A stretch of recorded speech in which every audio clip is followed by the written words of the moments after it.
back. I just choked on some water. That's how good I'm going tonight. Welcome, Kerri. How are you today? You good? I am pumped for tonight. Really excited. Ready to go. Hey, everyone. Welcome to the Cuppa of Life Cafe. If this is your first time in the cafe, please make sure you take a virtual seat. And welcome to the Athlete Story. Kerri's going to do the welcoming very shortly. Hey, Narissa. Hey, Jill. Hey, Jack. Hey, Marie. Hey, Janelle. Hey, David. Love the romper room. Like what we do every single day, I'm going to get straight into it today because there's a lot of questions going to come out this afternoon with these two legends. Please make sure that you do make a donation to the Australian Sports Foundation. The actual link is in the offers area, so please do make sure you make a donation. 16,000 clubs are in trouble of closing down due to COVID, and obviously with this next wave impacting Melbourne, etc., I've got no doubt that probably number's going to get a little bit worse, Kerri, don't you think? Yeah, definitely. So sports are going to be really affected. So if you've been in every night, you've really enjoyed this and you haven't donated yet, please, anything you can do to help the community. Also, make sure that you play nice like you have been doing every single night. The questions have been fantastic. So please do make sure that you put them into the chat room. We'll ask the questions at the end, albeit that some of the athletes like to answer the questions while we're live as well, which is awesome. Keep the conversation positive, and also please make sure that you share everything across your social channels, and please do tag our amazing athletes tonight as well. Please take a screen grab, share it. We get a lot of people coming into the room in dribs and drabs, so please make sure that you do share it across your social channels and get more and more people involved. Kerri, I'm going to hand it over to you to do the intro. Thanks, Luke, and welcome everyone, especially to those guys who have been here night after night and really enjoying the amazing inspirational athletes that we've been bringing to you. Now, if COVID hadn't have hit, it would have been day 10 of the Summer Olympic Games in Tokyo. And the Athlete Story, powered by the Cuppa of Life, is all about bringing the Olympics to you in your living room in a different sort of way, with some incredible previous and current Olympians who are going to be sharing their story. Now, day 10 sees the sport of equestrian, and we would have been hopefully sitting in our lounge rooms watching Australia win gold in the team eventing. And as well as day 10 with the equestrian, we would have also probably seen quite a few of the Paralympians starting to arrive into Tokyo and get ready and get acclimatized for their events as well. So with this in mind, tonight we bring two absolute legends. Guys, if you would like to turn on your videos and your mics, we have Andrew Hoy beaming in from England and Kurt Fearnley beaming in from... Where are you, Kurt? Newcastle. Newcastle! Thank you so much, guys, for coming in tonight. As I've asked everybody that comes in, if the Olympics would have been on, where would you be right now? I'll start with Kurt. Where would you be? Would you be at home, do you think, watching it, or would you be somehow involved, commentating, coaching, mentoring, or just chilling and having a beer and watching everybody compete? Right now, I think I would be with the television on, watching as much as I possibly can. I'm a sports nut. I love everything about sport, and I think that I would watch the 10 or 11 days that the Olympics were on, and it just gets me so excited for the Paralympics that are going to be just around the corner. But yeah, I'd definitely be about to watch Andrew do his thing. You would have been spending a month of the Olympics and the Paralympics just sitting on your couch every night. With your green and gold. I think Andrew, I would have the entire family dressed in green and gold, I think. Oh, that sounds cute. We've got to see a picture of that. Andrew, obviously, you know, we're going to talk in a minute about your qualifying for your 8th Olympic Games in Tokyo. But if it was on right now, would you be like that last minute trying to win that medal today? If it was on now, Kerri, yes, all being well, I would have been in Tokyo. I've got the most fantastic horse at the moment that's really on good form, a horse called Vasily de Lassos. And he is rated as one of the top horses in the world, so I'm very, very fortunate. Got wonderful owners that really look after me in supporting the horse, so that's great. And if we're in Tokyo, I would hope that the Australian team would be about to step on the dais. You! How exciting! How exciting! A year to go, though. We're going to hold that excitement back for another year. Yes, I think though that look, we're very strong at the moment, and as you well know, Kerri, being an athlete, it all has to go right on the day for you as an individual, and the sport has changed in the fact that we've only got 3 in the team now, and so the 3 that would be there would have to be producing their personal best, but I think that is doable. For whatever reason, I've always been able to produce my personal best at Olympic Games, so that's always been really good.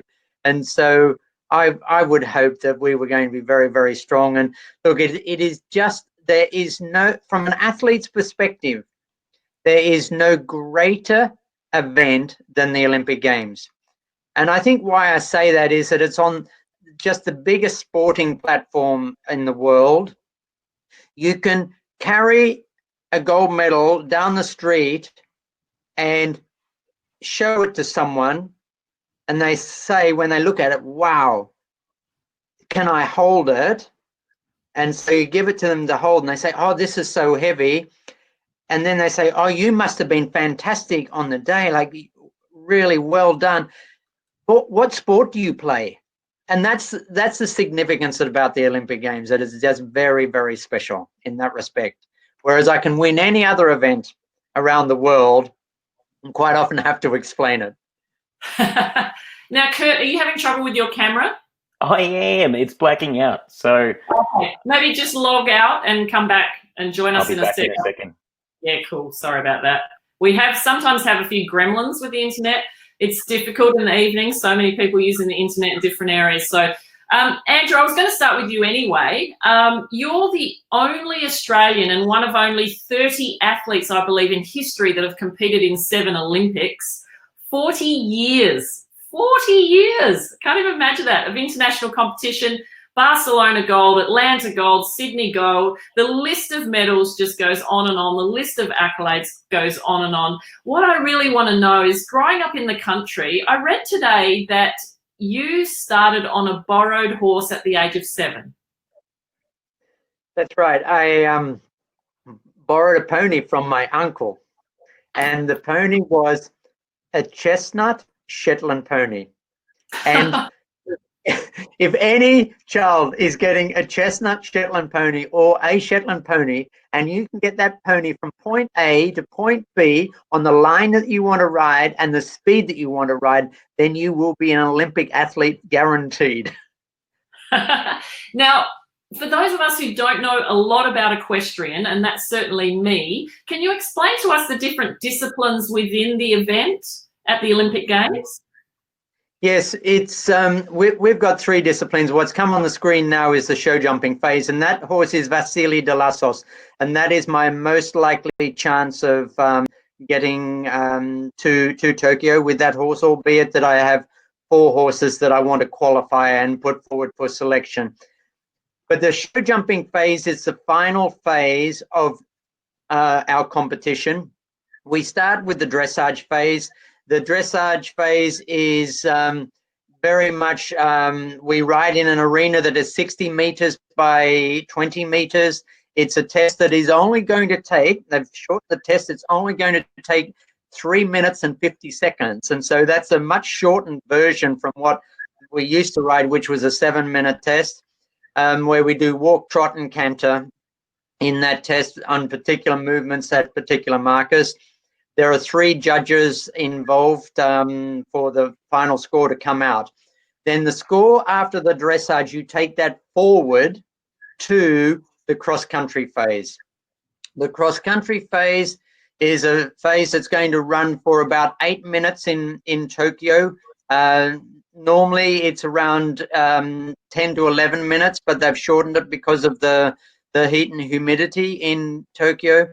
And that run, you have to jump a maximum of 46 jumping efforts. So that's a jumping effort in about every 110 meters.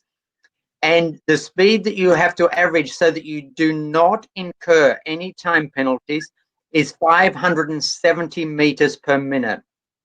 570 meters per minute is 9.5 meters per second. And so you are properly galloping, and you have to be able to gallop to the fences, of which we have fences, they say a maximum height of 1.20 meters. That's the solid part of the fence, but we have brush on some of the fences, and that goes to 1.40 meters in height. And there will be 2 water complexes that you also have to run through as well. There will be jumping exercises, jumping efforts in the water as well. So the speed and endurance and cross-country phase, that is very fast. You have to have a very fit horse. The athlete needs to be very fit, and you really have to work as one. And then after the completion of the cross-country, which is the second phase, you then have the final phase, which is the show jumping, that completes the team competition. And then to get the individual result, there is now then one more round where the top 25 athletes go into a final round of show jumping to determine the individual medal, which is different from Sydney. Oh, okay. So, Kurt, I'm curious, when you were hearing those speeds, how do they compare to what you do? The fastest that I've hit in my chair would be somewhere around 80 kilometers an hour. So wow. During a race, we would usually average about 30 kilometers an hour for an hour and a half. But the top speed, it's going down the steepest part for those runners, marathoners out there. The first 8 kilometers in Boston has some pretty intense downhills, and I think it's the first or the second downhill is where we get to it's close to 80k an hour. Unbelievable. Do you have brakes? You do, but you don't. You don't use brakes. Brakes are for people that don't win marathons.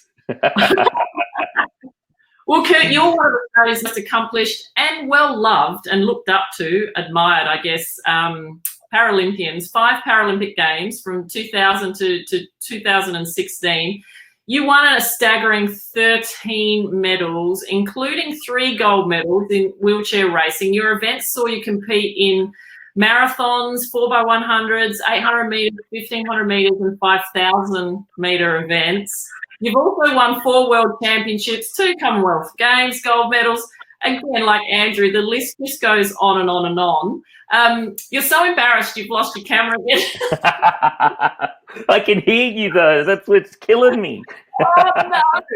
I just want to ask you this before we might have to get you to log off and on again. But when you hear that introduction, how does that make you feel looking back on everything that you've achieved?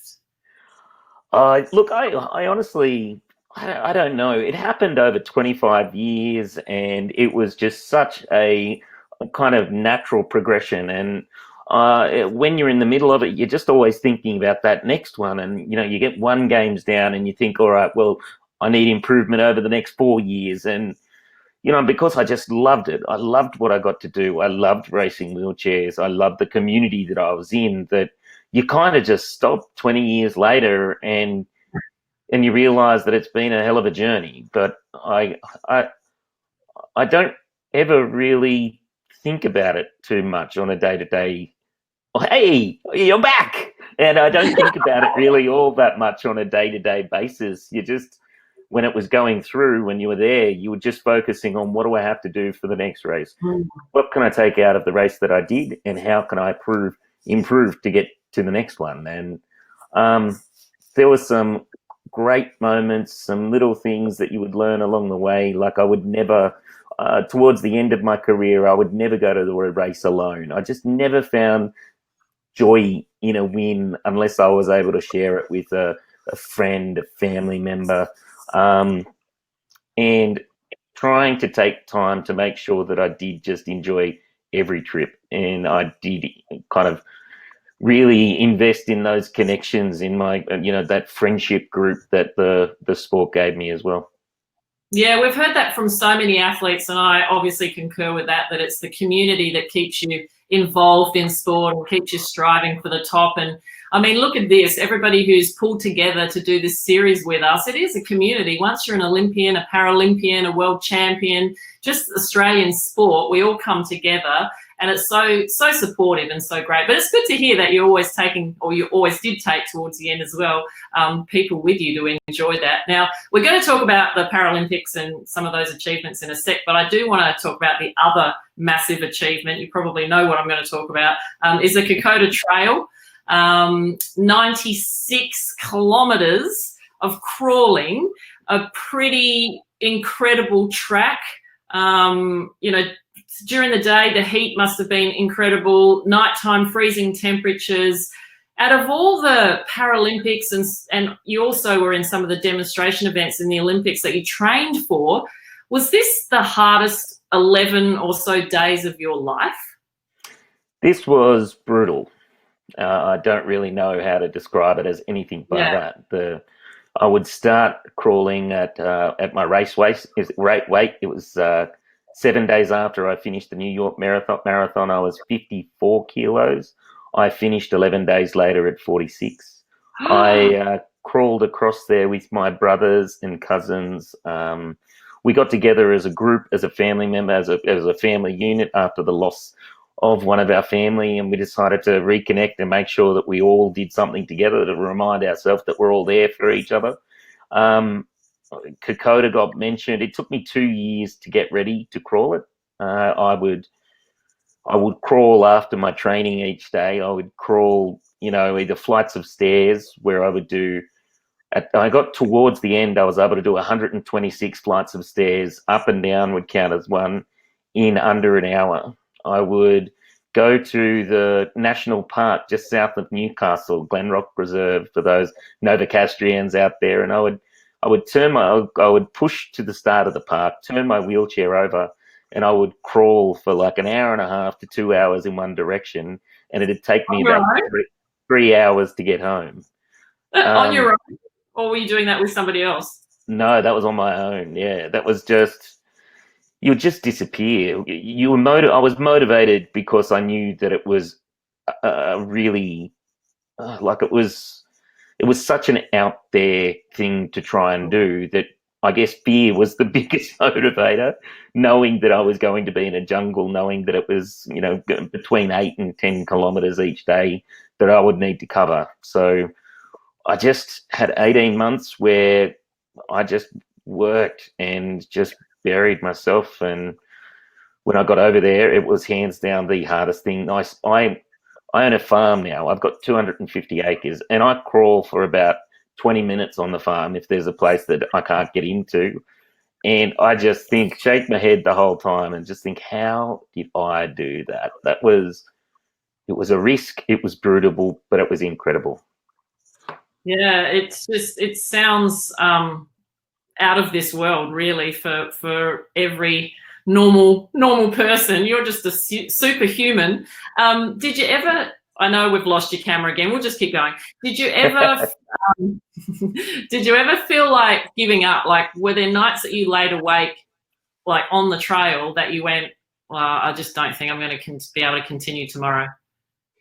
I thought about the hardest part of every single day was when we would stop crawling at about 3 o'clock, and that's when you would start to doubt first, or you would also feel just the damage that you'd done during the day. You'd feel the pain, the joints would start to ache, the muscle damage, but then it was mainly the doubts. How am I going to do this tomorrow? I'm only 2 days into an 11-day thing. How am I going to wake up? But over that period of time, but so say 5 or 6 hours between stopping and sleeping, you would just remind yourself again and again of why you're there. You'd remind yourself that as long as I wake up better tomorrow, just slightly better, I just need to feel a moment of improvement, then I would be able to keep on going. And it was as hard as the actual physicality of that track was.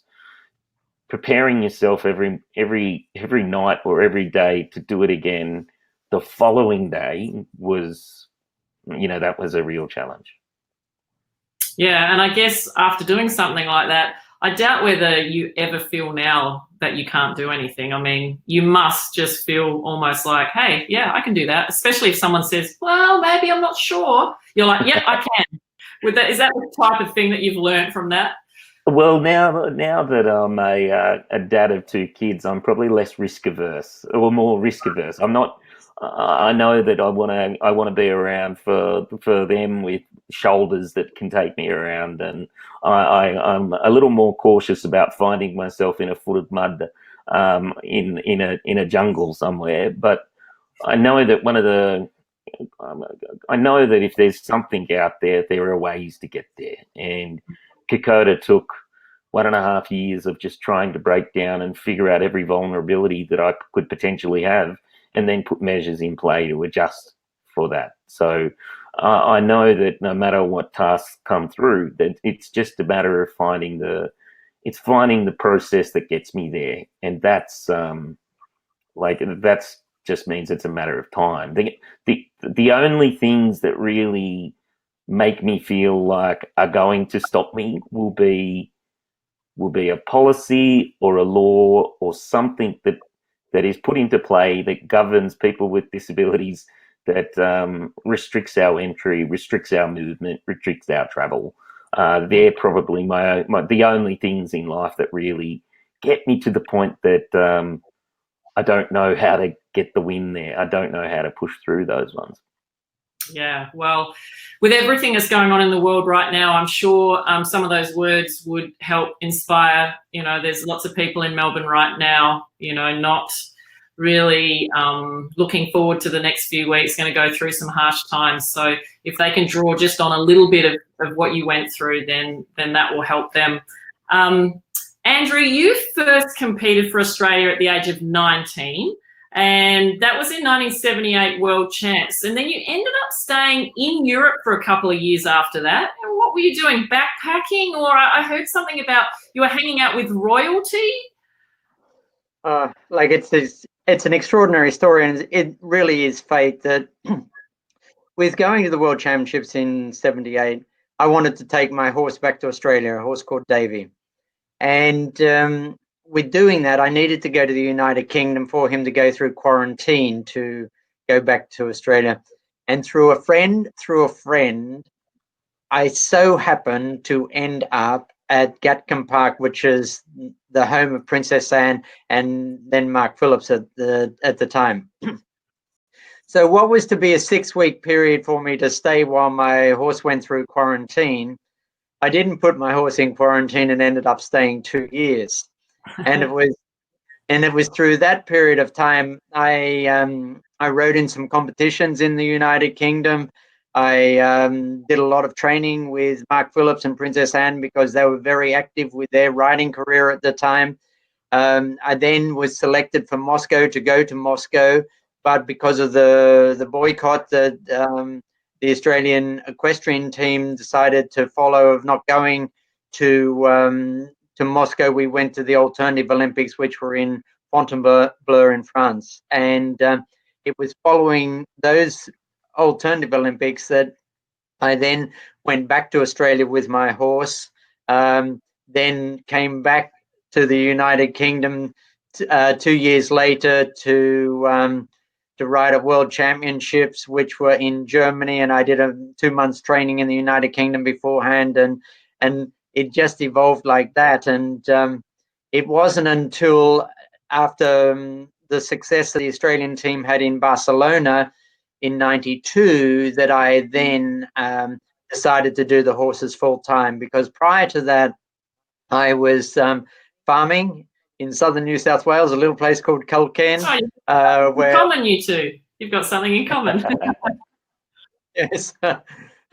Of which my mother is still there at the age of 93, and hopefully she's watching. Hello, Mum. And my dad passed away last year at the age of 95, and he was still very, very active with the farming. He was very, very healthy right up until his last days, and so had an unbelievable life. And then it was actually my dad that said to me when I was very young, when I was 17 years of age, he said, how much riding do you want to do? Because he said, you can either go to the Melbourne show or you can go to the snow for a week. And I said, I want to go to the Melbourne show. And he said, well, what do you want to do with your riding? And I said, well, I really don't know. I just enjoy it and I want to continue on. And he said, well, I'll support you, but I'm not going to give you any money. And so I looked at him and I said, well, where's the support? And he said, I will give you a job. While you're not, but that's the time I'd finished school and I was going to agricultural college. He said, while you're not at agricultural college, while you're not riding your horse, I'll employ you. But he said, one condition, you start at 7:30, the same as everyone else, all of my employees, and I will pay you for every hour you work. So if you only work for 2 hours because you then want to ride your horse or you want to go off and do something else, then that's fine. I'll pay you for 2 hours. He said, if you work 12 hours for the day, I'll pay you for 12 hours of the day. So I'd been working unbelievably long hours, as well as doing my horses before work and after work. And then that was the way that I funded my sport up until the time that I decided to move to the United Kingdom, which I have to say, it's such a long time ago. In '93, I got the visa where I could enter the United Kingdom as many times as I wished in the form of work. Otherwise, I lost my indefinite leave visa if I didn't do that for a 2-year period. And here I am now in 2020, still in the United Kingdom. And when I came to the United Kingdom in 1992, I came with 2 horses. Well, in 93, I should say, I came with 2 horses, 2 suitcases, and 2 trunks full of horse gear. And now I have a wife, 2 children, a training facility. Like, it's just extraordinary how life has changed. And you're still representing Australia, which is great. You never made that switch to the UK. We can still own you and call you ours, which is great. And I will always be Australian. Yeah. And I so much, every day I'm thinking of Australia. And when we left home, when I left my stables yesterday morning at 3 a.m. to drive to a competition, we were looking out the window of a new horse truck that I have as we're driving along, and the moon was so red and it was just so beautiful. And I was talking with the staff that were with me and also my wife, Stephanie, and I said, do you know what makes the moon so red? And Stephanie, because I've told her this story before, it's actually the dust in the Earth's atmosphere that makes it so large and then so red. But in Australia, every time that I'm there, I'm all the time looking into the sky at the moon in the evenings, the stars. It's just so beautiful and clear in relation to the rest of the world. And Australia is always going to be home, and I always cherish the moments when I get off the aircraft and put my foot onto the Australian soil, and also the smells. I've got an Australian girl working for me at the moment, and she said she really misses the smells that are so fresh and so clear in Australia. Oh, that's good. That's so unique. That's awesome. Well, Kurt, your parents obviously and your family had a pretty decent I guess influence over you in terms of athleticism, but also you were the youngest of 5, so there were no favors for you growing up, right? Like, your brothers would just take you and chuck you over fences if you couldn't get there yourself. And I was reading about that today. Like, you had a pretty normal childhood, right? Pretty normal. I grew up in the 1980s. It was probably a normal childhood for somebody in the 1950s. I had, like we had only an outside toilet. There was no hot water inside the house. 5 kids in a 3-bedroom with my grandma living with us as well. It was, it was just it was a beautiful way to grow up. Like I have a laugh about it, but my dad was one of 11 kids, and a lot of his brothers and sisters lived in town with big families as well. So a Saturday and Sunday spent with 30 of your cousins was that was just the weekend. Waking up on a Saturday morning and having one of your cousins underneath your bed even digging through toys. Like we had this massive village, and the village, half of my little hometown, they were family. The other half, we just pretended we're our family. So it was crawling through the bush. It was, chasing after rabbits. It was, playing footy. My uncle was coaching Australia in rugby league at that point in time. So another cousin was playing for Penrith. So everything was outside, and sport was almost our. We held it in just the highest regard. We thought that the green and gold was royalty. So anyone that gets the privilege to ever pull that on, that there's a weight to that as well. And look, I wouldn't trade that life for anything, because it was so rugged. It taught me a lot of things. It taught me how to be resilient, how to roll with whatever punches are coming along. Don't get caught up in enjoying the little things, or get caught up on disliking the little things. When you grow up and you're unable to walk, and you don't have a wheelchair inside the house, but you've got an outside toilet in a place like Karkor, where the weather is, it snows 5 or 6 times a year, you grow up with a pretty solid sense of what matters. Yeah, and look, it sounded like your family treated you just like everybody else, no favors, and that obviously toughened you up to the athlete that you became. Yeah. Well, my brother didn't carry me to the outside toilet. That's 100%. No, there was no cotton wool. There was, let's figure it out together. There was no, they wouldn't allow me to sit on the sidelines. They wouldn't allow me not to be included, because it's about ripping in. It's getting your hands dirty. It's being a part of everything. And, that's pretty much been the common theme throughout my life, that if there's a pathway down there, if there's an opportunity, just have a crack at it. Don't balk it because it's a long path or the challenging path. Get in there, rip into it, and see where it leads you. And like you said, you played a few other sports as well as you were growing up, and then you got into wheelchair racing. When did the dream sort of come to be that you possibly would make a Paralympic Games? The dream to compete for Australia took place before I knew there was a Paralympic Games in the world. It would have hit me in 1992 when I saw Kieran Perkins win the gold medal in Barcelona. I wanted to be Kieran Perkins. I wanted to race him. And then it was 92, wasn't it? Yeah. So I was 11 years old. I told mum and dad that I was going to swim in the Olympics, and then it was the years after that I found Paralympic sport. Probably 93, I would say. My dad saw a wheelchair race. He grabbed me. He took me from the footy field, or our front yard. He put me in front of the television, and I watched a wheelchair race. And the next year they would drive me down to Sydney, and I would watch it in person. And I just knew that I needed to be a part of it. The reality of racing in a Paralympics, like the moment that I knew that it was going to happen,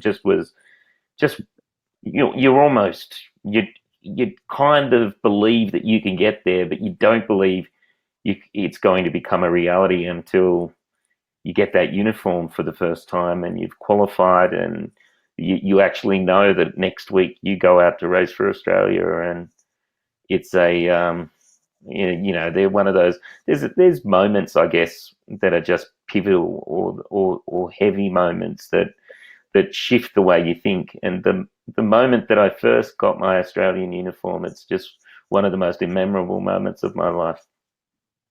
And tell us about your first chair. Was it a Volkswagen or a Porsche?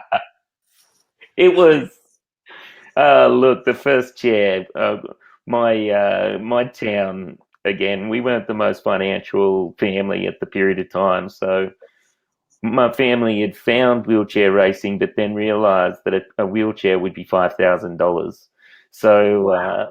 yeah, but my town, within 2 weeks, had raised $10,000. Farmers, carpenters, labourers, 200 people raised 10 grand in 2 weeks. While my parents found out, they tried to stop the town. They you know, we were quite a proud family, and the town just said to my mum and dad, "Stay out of it. It's between us and the boy." They brought me my racing chair that would pay for a ticket to go over to the US to see racing take place. That following probably 6 to 8 months later, and but that's just where it all started. The wheelchair wasn't the flashiest chair you've seen. It was probably about 5 or 6 kilos heavier than the wheelchair I would race 20 years later. But you know what? I loved it. At that point in time, I felt like it was a Ferrari, but in reality, it was probably a Datsun 28. The old Datsun? It was probably more like that. Yeah, That's right. I think I have one of those. Oh, classic. Andrew, one of your memorable Olympic moments would have been carrying the flag in Atlanta. Can you tell us how it felt being given that honor, and then actually when you were doing it? I was in Atlanta, and I'll never forget coming up over the top of the stadium and then dropping down into I think maybe 180,000, 100,000 people, and the noise just hit, it like slapped us in the face. But you were obviously right at the front. How was that? Oh, Kerri, I can very clearly remember it, and I've even got in my loo a frame of the Australian flag, and that I was a flag bearer. So every time I go to the bathroom, I always remind myself of that. So very, very special occasion. And I think, why was it so special? And initially, it was special because it was something that I had never trained for. And so it was something that the Australian team and the management bestowed upon me, and I just was not expecting it at all.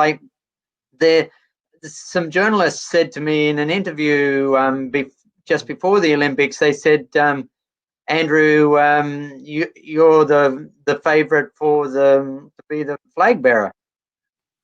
I said to them, well, I don't know. I said, actually, well, you tell me. I said, you journalists, you know everything before anyone else knows it. So you tell me what's going to happen.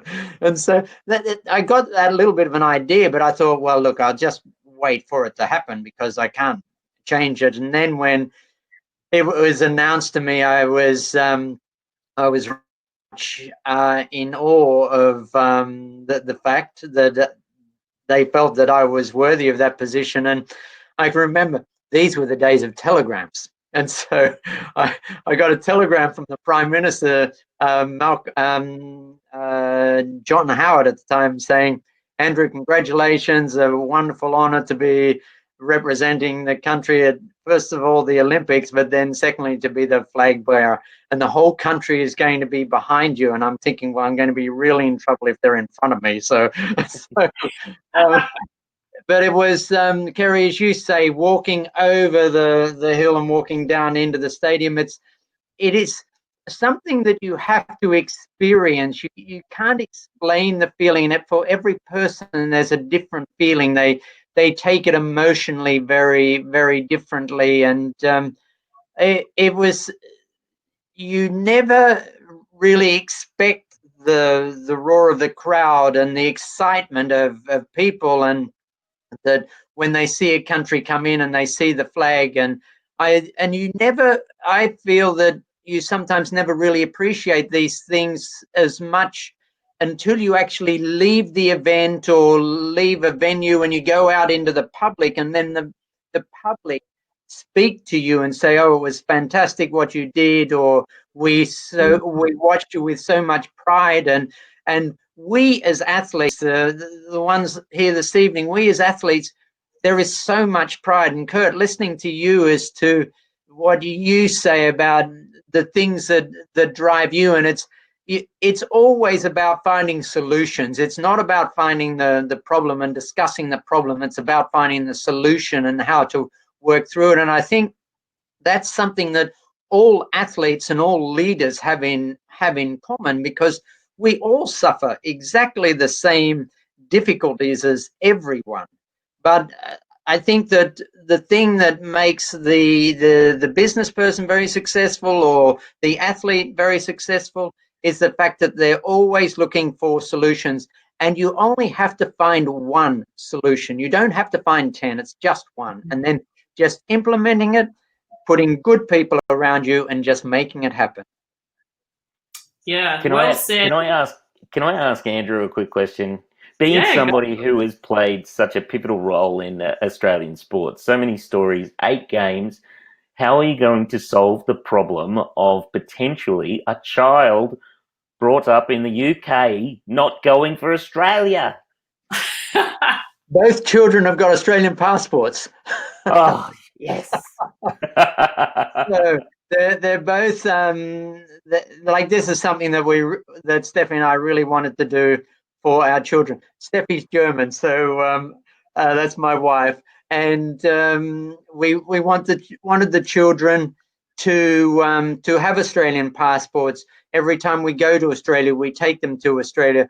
Like, we spent so much time last November when we were in Australia at the Melbourne Zoo, and it was just beautiful to be able to go there and show them all the animals and spend time at the zoo.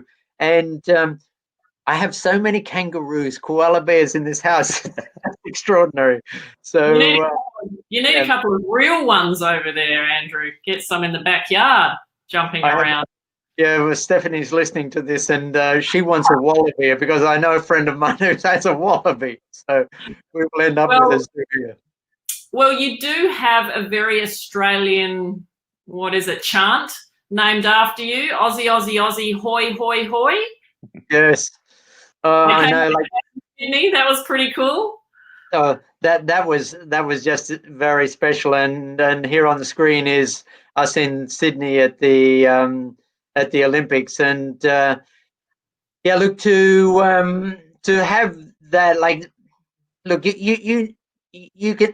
I can never make these things up. Some people might be able to, but I can never make these things up. And it's I think it's only now that I'm older and appreciate things so much more, and I actually take a step back and try and look out at what's happened, but I'm also still very focused on what I want to try and achieve. But you appreciate, especially when you have children, you appreciate then what your parents have done for you in your life as a child, and what other people have done for you as well. And for me to get here to this point today, there have been so many people that have played a part and have contributed to my success, no matter how minor that they might feel that is. It is that camaraderie, there is this friendship, the belief, the support. There's no athlete in this world that does not love to have support from family, friends, but it's a support that we want as not a pushy support, because we're so driven ourselves. But the people that are there when we have a bad day, and we all have bad days, that is for sure. Yeah. And Kurt, you had a little tiny moment in Sydney in the marathon, I believe, on the Anzac Bridge. A little tiny moment when you just pushed a little bit too hard. Yeah, it was my second marathon, so I was still a little under-tested in the distance.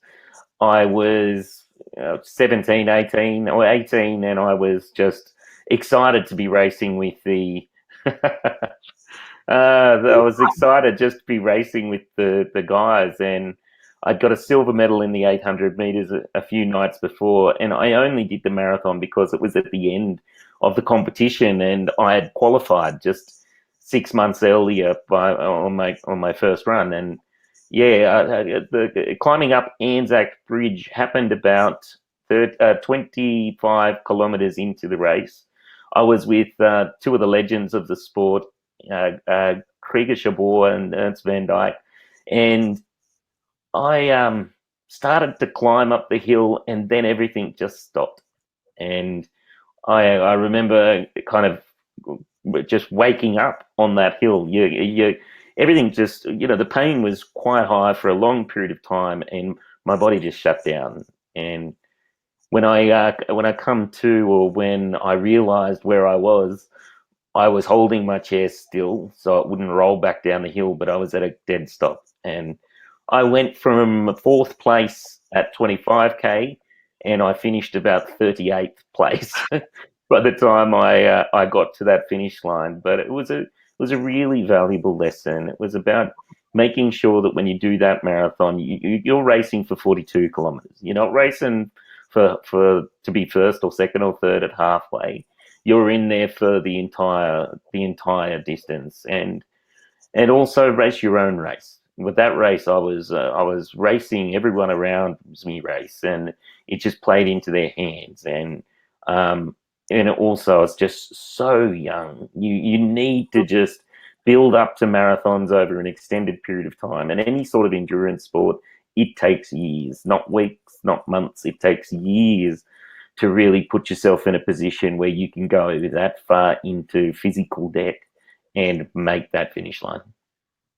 Well, everything seems to be being thrown at you. And then in Athens, again, towards the end of the race, you got a flat tire, a puncture, but on the cobbled streets of Greece, you just kept on pushing and pushing and pushing. How on earth did you do those last few Ks with a flat tire or punctured tire? Rear left tire. Thankfully, what I did is I put it's like a goo in your tire. So your tire goes from what is 200 pound to about 20 pounds. So it bounces rather than running on a complete flat carbon fiber, which would then just pull you to 100% stop. I heard it burst. It held a little bit of pressure, and then, you scream a little bit, like you yell out the profanities at that point in time, whatever is deserving for the moment, and then I probably had a bit of a tear, a grit of the teeth, and then I just knew that I had to keep on going. You have to start and finish the race under your own steam. It's not like cycling that you can receive the assistance of a car behind you. It's more athletics. So if you are in athletics, if you receive help, then you're disqualified. So I either needed to change a tire, in which case you lose between 3 and 5 minutes to change the tire. I was in front at that point in time, and 3 to 5 minutes would lose the race. So it was either lose the race or grit the teeth and keep pushing. And it was an easy choice. Once you got rid of the initial shock and the initial hurt, you just regroup and you tell yourself what you're there for. And I was there that day. I was there in the physical shape and also the mentality to win that first real solid gold medal at the birthplace of all marathons, finishing inside of Panathinaikos Stadium, my family in the stands waiting for me. It was just, you got yourself in a position where that was more important than any sort of discomfort. Yeah, again and again and again, and there's so many stories in your journey where you're forced to come up to a roadblock, and then you're like, whatever, break through, jump over it, go past it. So yeah, we could just keep on going with a lot of the different stories in your journey. But Andrew, I want to ask you a little bit about what you're sitting on and sitting in. Obviously, some beautiful horses, some amazing horses. You've had incredible horses over the years. Do you create a bit of a relationship with your horse over a certain amount of time? I know with the horse you've got now, I can't pronounce its name, starts with a V.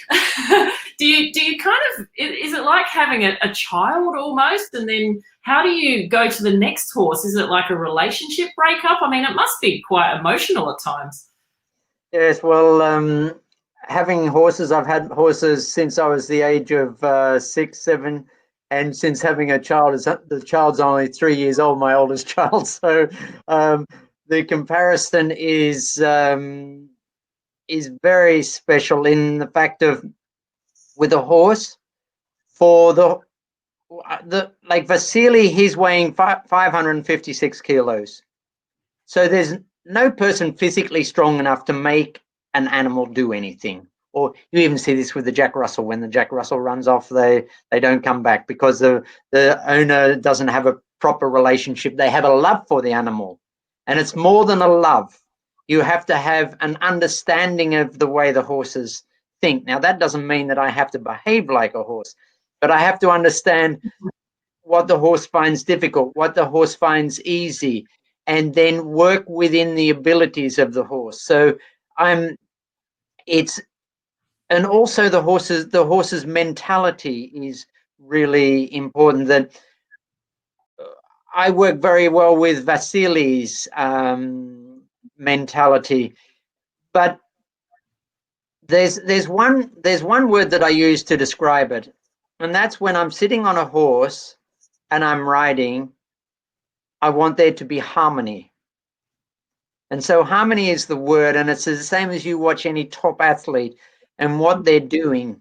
There's just harmony with what they do. Yet the power and the strength that is needed is just immense. And so for me, I've got to be very much thinking of the horse. I've really started working with a lot more biomechanics, and biomechanics has been in so many sports for so many years. But in the equestrian sports, it hasn't been there for so many years. I'm very interested in that. I'm very interested in there's so many different aspects and as to what makes success. And if at high performance you can improve one thing 10%, then that's not high performance. To get 10% improvement, you have to improve 10 things 1%. And then you're getting to the stage of being in high performance. And so there's so many things that contribute to it, but working with the horse, you have to understand the things that the horse finds difficult and how they move and what they're comfortable with in temperatures and climatic conditions and transportation and the equipment that you use on the horse. Then you mustn't be applying pressures, because if you apply pressures in the wrong area, then that restricts movement. And so talking with athletes, they all understand this, but look, I just love my horses, and it's important that I have many people to support me in that, such as my staff in the care of the horses on a day-to-day basis when I'm not actually with the horse, but I do all the schooling and the training of the horse. Yeah, incredible. And the relationship must be a bit like being married, I guess. But you've probably had a few more partners from the horse version. Yeah, unfortunately, I had one marriage that didn't work out, but I'm in a very good marriage now, so that's good. And you've got a very good horse. That's going to take you to Tokyo and win another gold medal. I often ask my guests about, in the 60-second sprint that we're going to do in a sec, I ask them who the most famous person they've met has been. And Kurt, I saw today that you've met the Queen. Yep, I was going to. The most famous person I met is a toss-up between the Queen and Oprah.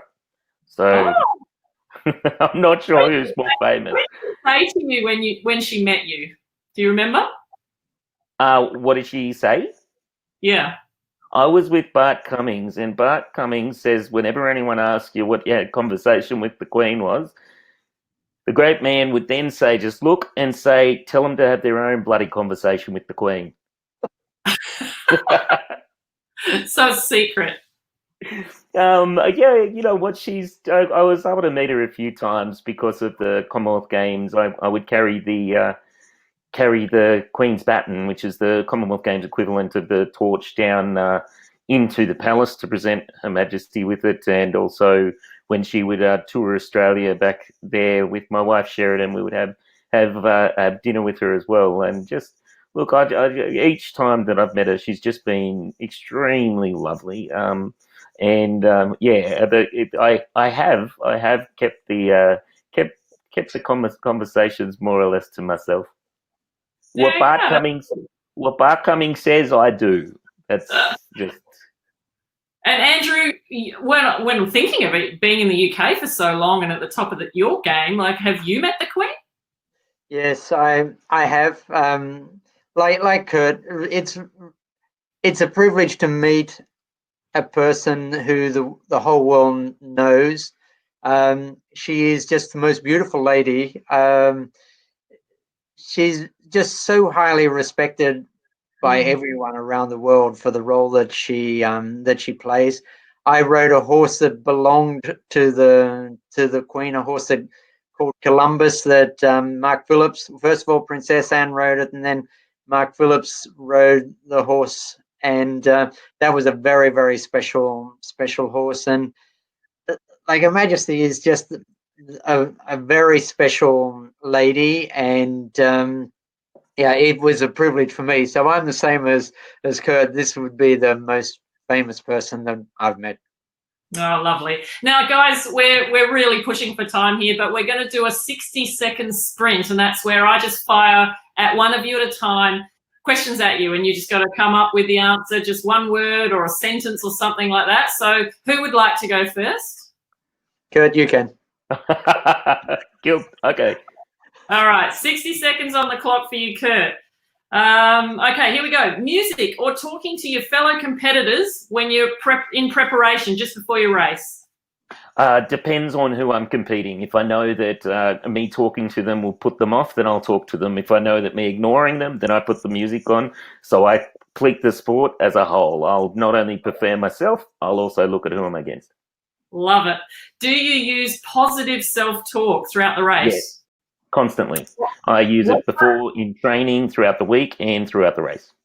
What kinds of things do you actually say to yourself when you're like towards the end of the finish line? I remind myself that I'm strong, or I ask myself a question, and it's usually, who are you? And I know that response. I'm strong, I'm resilient, and I'll never give up. Are your medals in mint condition, or are they getting a bit daggy? No, they are all messed up. They've been passed around a lot of hands.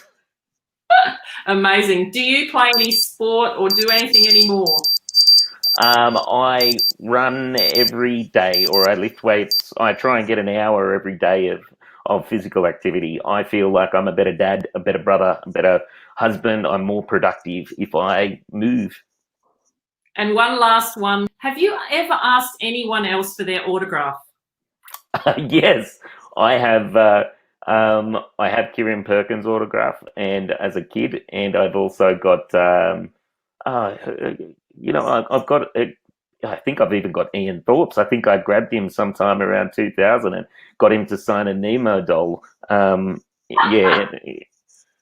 I've got a few. Oh, beautiful. Love it. Love it. I love hearing all the people who have inspired such amazing athletes that have come on this series. Andrew, are you ready? Yes. All right, 60 seconds for you. Do you sleep the night before your events? Yes. Good. Best thing about competing in equestrian? Working with the horse, the harmony. How many horses have you owned in your lifetime? Next question. Or can I call a friend? 50-50. No. How many do you own now? 2. Okay. How many times have you fallen off? Oh, that I have to say thousands. Wow. What's the worst injury you've had coming off? 3 little bones in my foot just broken. What is the most uniquely named horse you've ever had? Because they all have pretty unique names. Yeah. Probably Vasily de Lassos at the moment because he's very, very good. And last one for you, what's your favourite piece of memorabilia? My medals. Fantastic. Well, we'll ask Luke back in the room because I know there's been quite a few questions in the chat box. We've only got a couple of minutes left. Luke, are there any questions that the guys haven't answered? Yeah, there's a couple. Andrew, question for you. Have you ever had an issue with a horse in transit? Is there a quarantine period for them when they reach the country of destination? Yes, depends which country you're going to, but sometimes the horses do have to quarantine, but it's all set up very clearly beforehand. I've never got there and not been able to compete. I've lost a wheelchair in transit. Have you ever lost a horse? Not yet. Classic. I'm going to ask you this one. Hold on, let me find it. I've got a good one here for you, Kurt. As someone who spends way too much time with a little toddler watching kids shows, I want to know if Kurt enjoyed appearing on Play School. And if he loved it. I watched myself with both Harry and Amelia. I've watched that show many times. It's my show-off reel. I don't go to the race. I go to the singing dare hunt on Play School, and it's the most fun I think I've had outside of racing wheelchairs. Fantastic. Question here from Narissa. Andrew, do you have a favourite horse you have competed with, and what made it so special? I think probably my first horse, a horse called Davy, that took me to Olympics, 2 World Championships, 1 major competitions in the United Kingdom. But I really don't like to single them out, but he was the one that started my career. Yeah, wow. Last question here for you, Kurt. At the end of the Paralympics, you've just won gold. What's the process you go through in the weeks and months ahead afterwards to decide and prepare mentally for another 4 years of training for the next games? Usually it's once I sober up, it's usually 2 weeks or 2 to 3 weeks where I go away and I don't look at my race chair. I don't call my coach, where I would have that time to just let the moment sink in, and then I would sit back down and talk to my coach, and he would ask whether we want to go another 4 years, because that's a big. It's you really can't have more than 2-3 weeks completely away from the chair if you're going to get back into it. Really? Wow. The technique on it is so. It's so, I guess, it's a lot more complex than what it seems. Yeah, wow. Thank you for joining us. We're going to hand it back over to Kerri in a second, but I just want to make sure that people please do make a donation to the Australian Sports Foundation. 70,000 clubs in total are needing funds to keep going due to COVID. It's around $1.2 billion required. They've lost a lot of traction in their communities and all that type of stuff as well through memberships and sponsorships, etc. So please do make a donation. Click on the offers tile right now and make that donation to the Australian Sports Foundation. All donations are tax deductible. So yeah, a good time of year to do it as well. So back to you, Kerri, to finish it up. Thank you, Luke, and thank you, Luke, for having us in the Cuppa of Life Cafe, in your world, in your cafe. Thank you, Andrew, for beaming in from the UK. Thanks, Kurt, from beaming in from Newcastle. You guys have been absolutely incredible. We could speak for hours and hours and hours. And also thanks to Nikki and Jill and Charlie, who are working behind the scenes and helping us put all this together. Tomorrow night, we have got the royalty of pole vaulting and the royalty of sailing. So Tom Slingsby and Steve Hooker are joining us tomorrow night. And I just want to leave you with this. If you can't change what happens to you, but you can refuse to be reduced by it. So good night, everyone, and take care, and we'll see you tomorrow night. Big wave of gratitude to everyone, and see you later. Bye. Thanks, guys.